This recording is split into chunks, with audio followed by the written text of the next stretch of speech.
président de l'Assemblée parlementaire du Conseil de l'Europe, Pedro Agramunt se dit victime des médias russes. Mais il se l'est bien cherché. L'Assemblée réunit les parlements de toute l'Europe, y compris la Douma russe, qui boude cependant depuis que le Conseil a condamné l'annexion de la Crimée.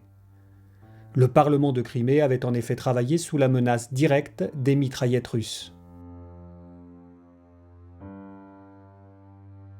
Le Conseil n'a rien à voir avec l'UE, comme la Cour européenne des droits de l'homme, la CEDH, à laquelle tout Européen peut recourir, membre de l'UE ou pas.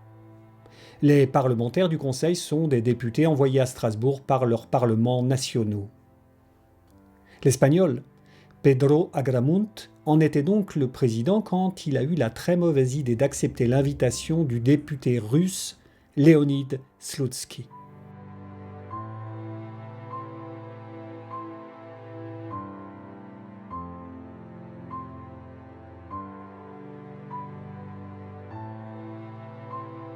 Personnage sulfureux, président de la Commission des Affaires étrangères de la Douma, Slutsky est chargé des relations avec le Conseil de l'Europe et avec le Parlement français. Privilège rare, il possède plusieurs terrains à Moscou et une collection de voitures dont la plus chère, au nom de son épouse, vaut plus de 6 années de leur salaire cumulé.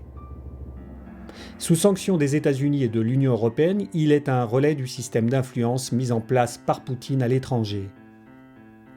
Slutsky n'a pas simplement invité Agramunt à dîner pour lui vanter les beautés de la Crimée, il l'a fait monter dans un jet militaire russe, direction Damas en Syrie, pour y rencontrer Bachar al-Assad, sous le coup lui aussi de sanctions européennes, pour les bombardements de civils, l'usage de gaz interdit par les conventions de Genève et les 60 000 opposants morts sous la torture en prison.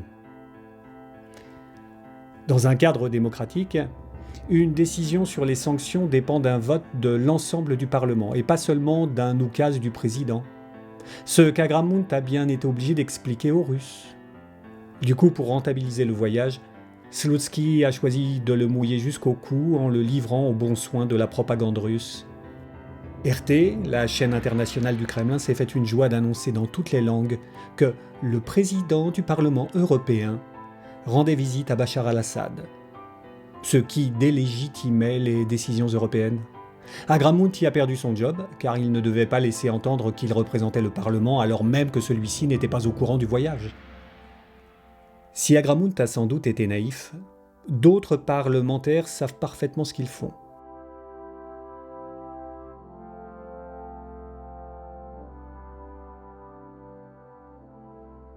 C'est le cas du travailliste britannique George Galloway.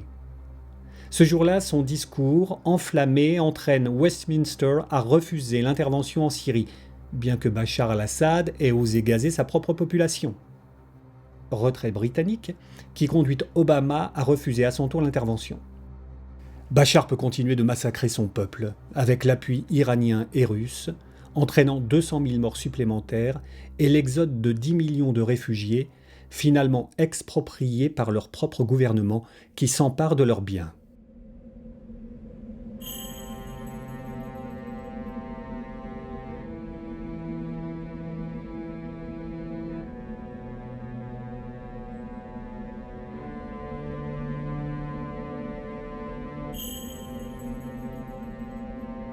Un bilan nettement plus sanglant que celui de l'intervention occidentale en Libye, quelles qu'aient pu en être les causes, discutable par ailleurs. Pour Galloway, vieux soutien du père Assad, puis du fils, les printemps arabes sont un complot sioniste. C'est aussi la thèse d'Al-Mayadeen, la chaîne du Hezbollah qui le rétribue grassement pour y présenter une émission.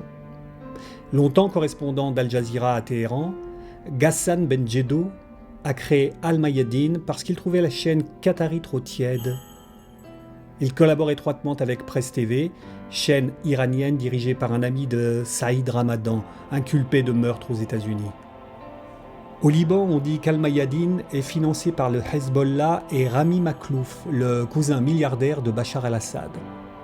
Ces dizaines de comptes à la HSBC Genève ont fait de Makhlouf le personnage principal des Swiss Leaks, accusé de détenir à lui seul 60% de la richesse nationale syrienne pour le compte de Bachar. Mais Benjedou nie être inféodé à la Syrie. Jusqu'au jour où la police libanaise fait une descente dans 2 immeubles transformés en maisons closes par les services secrets syriens. Des dizaines de jeunes syriennes dont les familles sont trop pauvres pour payer une caution y sont retenues en esclavage. Les macros sont jetés en prison, sauf leur chef, officier de renseignement de l'armée de l'air syrienne, qui réussit à rejoindre la Syrie. Ironie du sort, Al-Mayadeen et Presse TV étaient à l'origine de la fake news du djihad du sexe, selon laquelle de jeunes maghrébines étaient recrutées pour le repos des guerriers du djihad. Ce qui, sous cette forme au moins, était un pur mensonge.